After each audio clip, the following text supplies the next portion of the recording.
哇，龙小弟，你穿上这身衣服太逗了，比你平时穿龙袍有意思多了。你看看，是吧？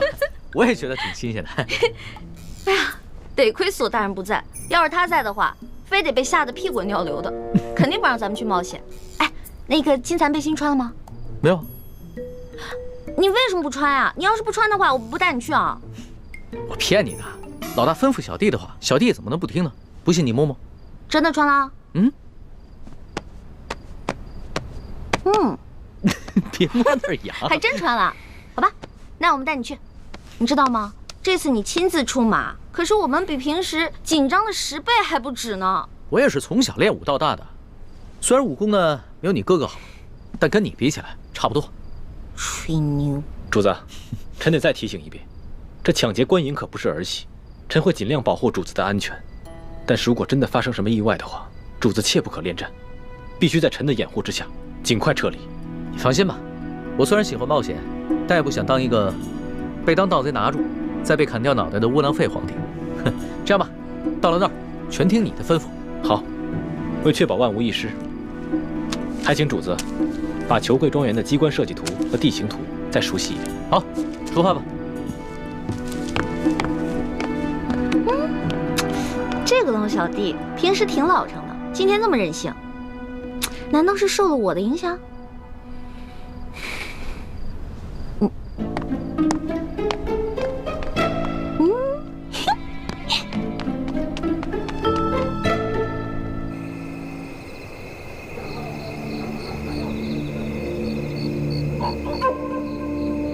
我事先鼓动了大批灾民到府衙和城中各大户门前闹事。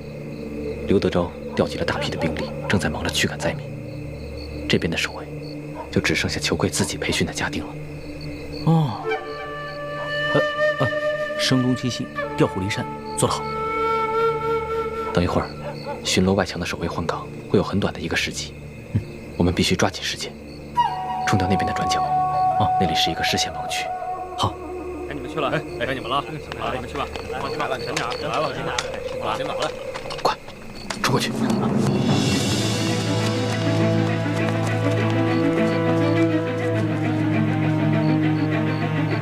龙小弟，紧张吗？紧张，当然好刺激啊！江洋大盗还挺好玩。带上。主子，千万别孩子气，这可是杀头的勾当啊！每年有多少盗匪，要么当场死于非命，要么被官府抓住处以极刑。只有极少数运气好的，能够一再得手。但是久走夜路，哪能不湿血？最终都是难逃一死。哎，呸！你怎么老说这种不避讳的话呀？死的，我们才刚开工。第一组侍卫兄弟已经得手了，藏在墙头高处的暗哨已经被解决了，我们可以翻墙进入庄园了。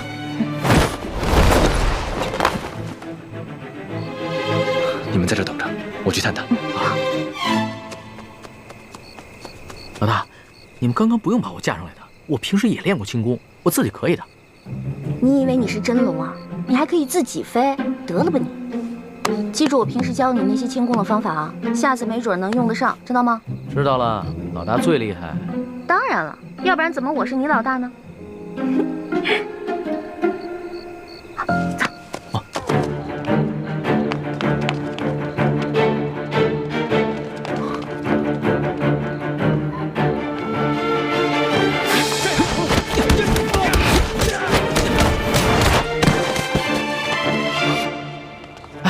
我怎么觉得浑身有点痒啊？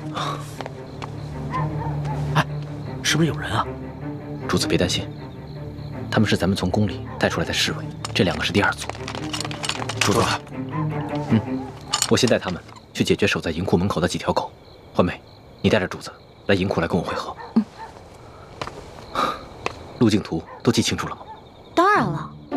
这庄园的路径其实是一个迷魂阵，千万不要走错了。看不起我啊？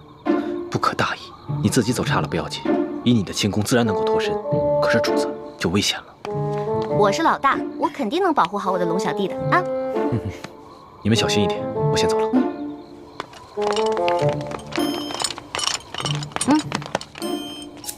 从现在开始，紧紧跟着我的步伐，一步都不能落，知道吗？知道了，老大。走。哎，怎么了？不知道该怎么走了？应该是这边，走。那到底往左还是往右？好像是往左吧？你确定啊？不，往右，往右，往右。有点迷糊啊。那好吧，我不懂这个机关阵，还是往左吧。我就听你这个老大的。这，停！啊，咱们是不是又回到原地了？好像是。老大，你不会学艺不精吧？把这迷魂阵你都给认错了。我只是稍微失误了一下嘛。这回肯定没错，往右转。不是老大，你确定不是往中间吗？我是老大还是你是老大呀？你宫里老师教过你阵法吗？不是，我是没学过阵法，可是你哥哥刚才给的地形图我是看过的。我记得走到这个位置以后啊，似乎是往中间走。你看似乎，这说明你也不确定。不是，我是记得该往中间走，但是你又说是往这边，我就不确定了。不确定是吧？我是老大，听我的，走。那。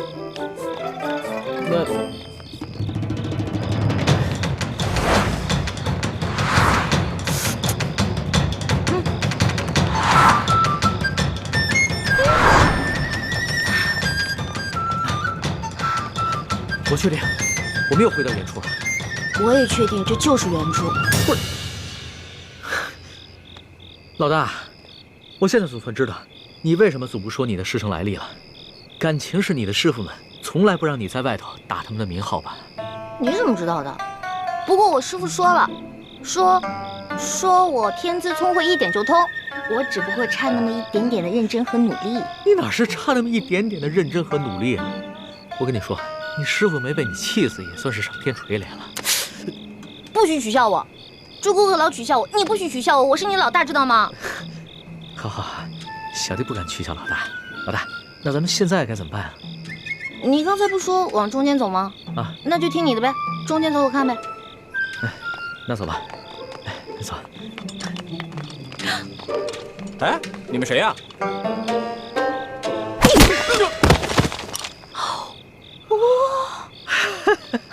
可以啊，反应够快的。哎，其实挺害怕的，看得出来了。胆小鬼！鬼呀！出鬼！老大，你胆子好大呀！我就是怕鬼，其他我什么都不怕。是吗？是啊。喂，你们俩在干嘛？偷懒是吧？快来人！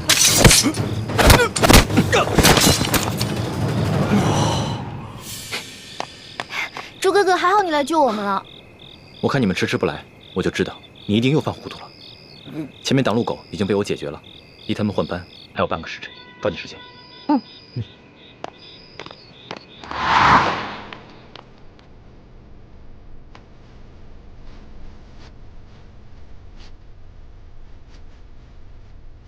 走，小心一点。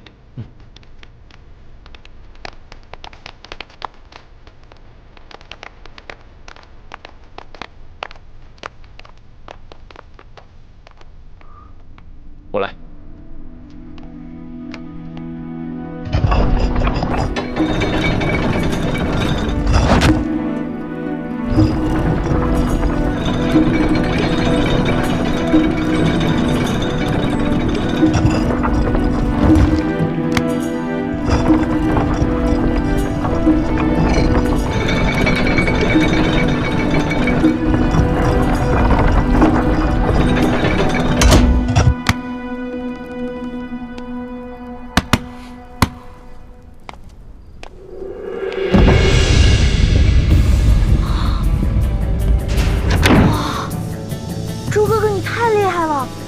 一下子全都搞定了。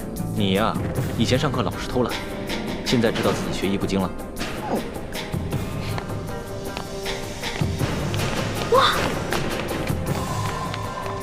哇，这么多银子啊！哇！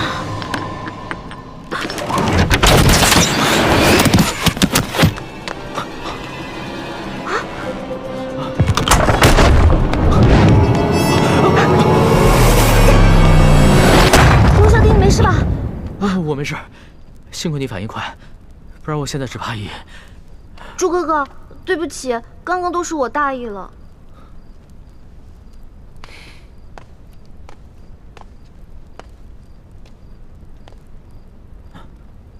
主子，你没事吧？啊，我没事，没事，没事就好。你先通知外面的侍卫兄弟进来搬银子，我再检查一下，看还有没有什么别的机关。注意安全。嗯。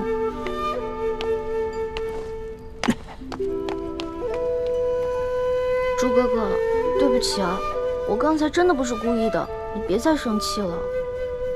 你以为我生你的气，是你不小心触动机关吗？没想到，在最危险的时候，你最先救的，竟然是他。你是因为这件事情生气啊？那你也太小心眼了吧！你看他武功不行，所以我肯定要先救他嘛，我得保护他嘛。你从小在我心里就是最强的，你肯定能保护好自己啊。但如果有一天我们两个同时遇到危险了，我第一个救的肯定是你，再救我自己。你呀，来，快点，快点，快点，能装多少是多少，快！多多益善，多多益善啊！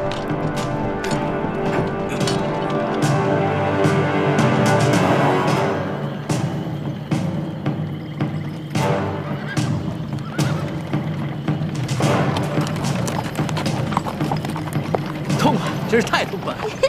今天晚上的经历真是太刺激了，我必将终身难忘。哎呀，可惜不能让史官把今夜的经历全都记入史册，更不能让太皇太后知道了。要是让她知道了，肯定有说把你带坏了。那可不就是你这个老大带坏我这个小弟的。嘿，你现在是赖上我了是不是？那好，不赖你，不赖你啊！老大辛苦了，等回宫了以后呢，我就重重的赏你。赏我呀？赏我什么？你说个数。你现在跟以前不一样了，我也不能狮子大开口。500两，300两，200两成交。你越来越小气了，你不会赖账吧？我发誓，绝不赖账。我以我本人做担保。我要是赖账的话，到时候我就把我这个人赏给你。哎，算了吧，你一次用膳就要吃上上百道菜，我可养不起你。如果你要赖账的话，我自认倒霉呗。狄太医啊，今天晚上真是辛苦你了。我真是没想到，身边还有你这样一个全才，不仅医术好，武功好，还懂得机关阵法，懂谋略。让你做一个太医啊，实在是太委屈了。等回了宫以后，我一定好好提拔你。主子，其实今夜此次行动能如此顺利，并非臣有多厉害，而是臣的运气好，事先得到了裘贵庄园的机关地形图和卫队巡逻表。你能得到如此机密的东西，是裘贵身边有人给你做内应？是，看来真是得道者多助，失道者寡助啊！我一定要做一个有道的天子，不能做一个无道的昏君。龙小弟，我相信你。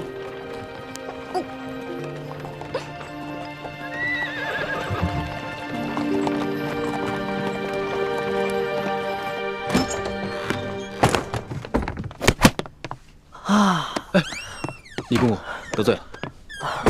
主子，你终于平安回来了。你要是再不回来，奴才也要吓死了。李德福，这件事情你得替我保密，不能告诉任何人，尤其是太皇太后，要不然我就砍了你的脑袋。只要主子能平安回来，这件事情奴才就当不知道。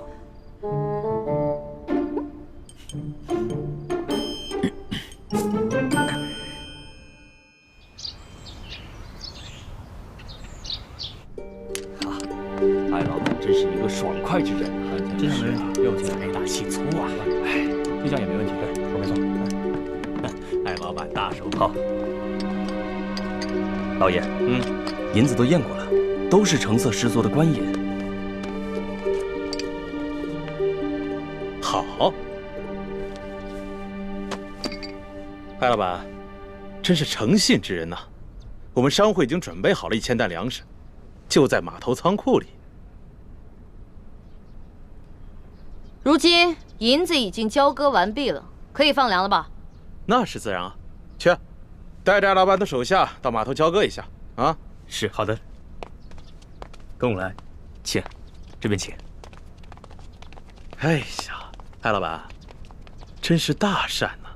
您行此善事，上苍必定眷顾，此次劫难一定可以安然度过。裘某在此先祝愿艾老板早日康复了。多谢裘老板吉言。我在府上已经设下了酒席，艾老板上个光，也让裘某尽一尽地主之谊吧。好说好说，倒是让裘老板破费了。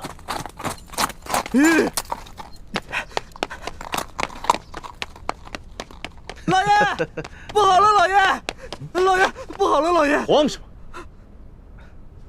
么？说，庄园进了盗贼，银库里的银子少了整整3万两。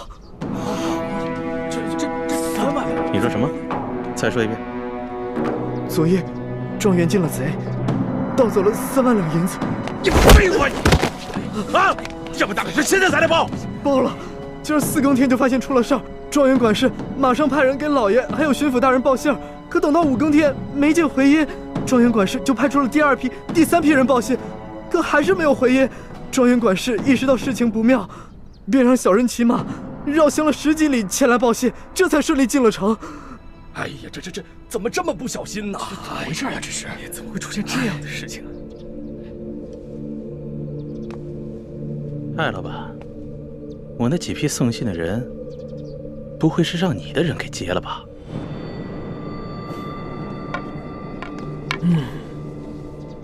你说呢？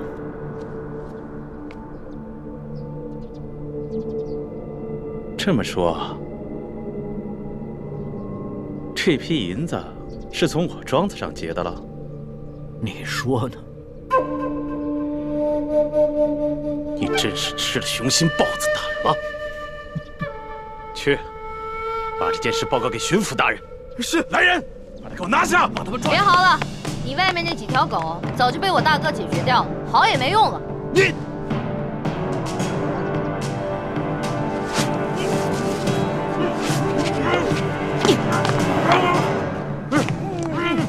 爷爷，咱们不能把银子都给他们留下来。把银子全都抬出去，交给李护卫发放给灾民。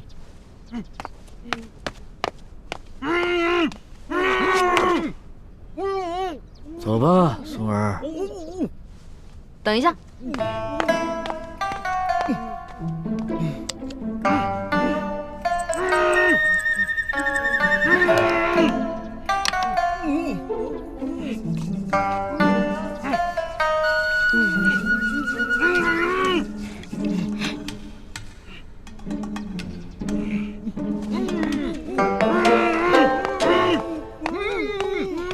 爷爷，我想了想，应该在这几个禽兽不如的东西脸上留点墨宝，也相当于给刘德昭那个狗官下了战书了。意下如何？这倒挺有趣儿的。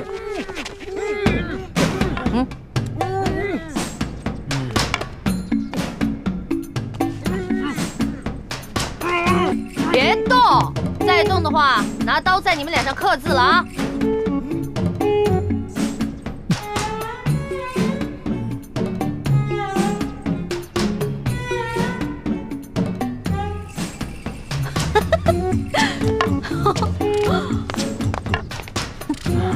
这边再写一个字啊！都给我老老实实待着。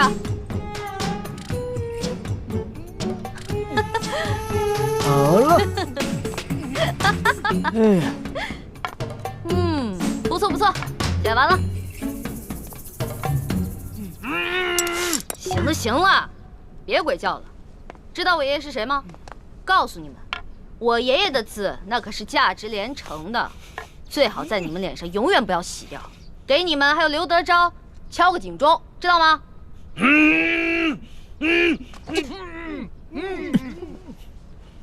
走吧，松儿。走吧，爷爷。慢点啊，爷爷。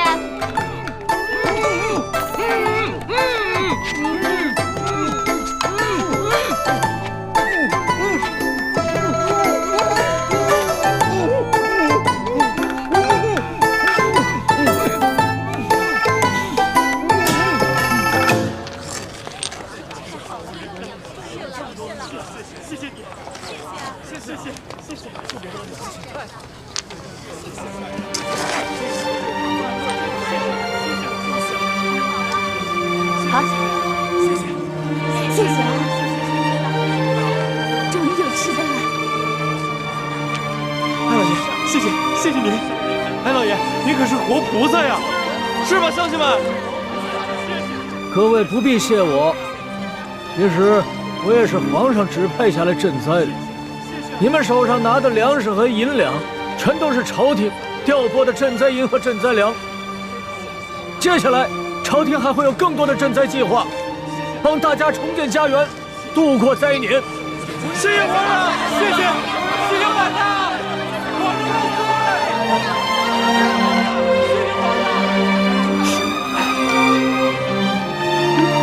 朱哥哥，灾民们暂时得救了，你怎么不高兴啊？灾民得救，我自然是高兴。可如此一来，却是在帮康熙和大清朝廷收买民心了。大人，干什么呀？你们这是？老爷就不能有点自己的时间吗？大人，舅老爷的库银被盗了。你说什么？银库被盗了？不仅被盗了3万两银子，还有1000担的粮食，也被那帮人分给了灾民。待卑职得到消息赶到码头时，那帮人已不知去向。消气，这些刁民，这是要造反呢！去看看。老爷，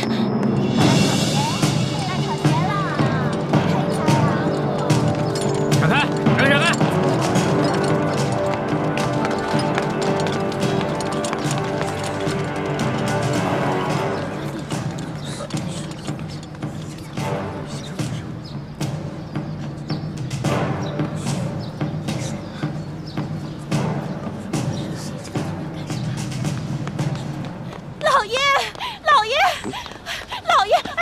呀！你慌什么？老爷好着呢，小心你肚子里的孩子。慢慢说。棍儿和那几个商人被人给绑了。啊？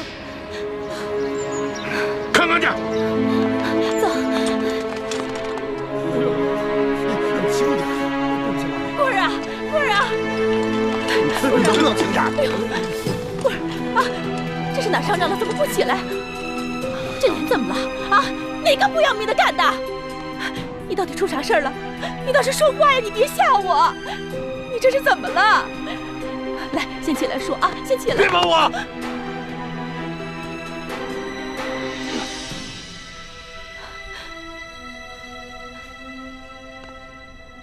不是啊，怎么回事？谁干的？邢爱，以前没打过交道，京城来的客商。看见了吗？看见我的脸了吗？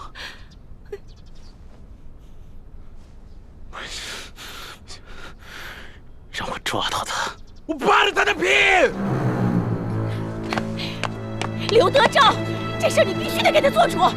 你看看他这脸都成这样，他怎么见人？他怎么活呀？你什么时候受过这样的委屈？什么时候被人这样欺负过？我跟你说，这事你要是不给他做主，我跟你说，以后你就甭想有这个没有。好了，成何体统啊！有事回家说去。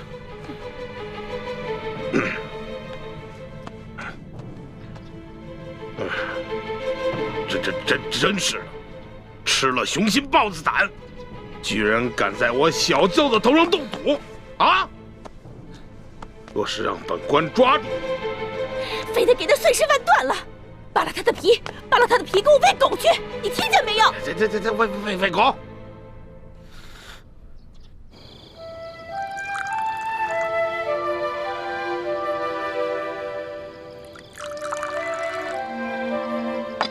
娄小弟，这杯酒我敬你，谢谢你为了老百姓，肯跟我们一起铤而走险。老大，这杯酒应该是我敬你和你大哥才对。要不是你们兄妹俩的话，我还不知道有多少大清的子民要惨遭刘德昭和这些贪官污吏的迫害。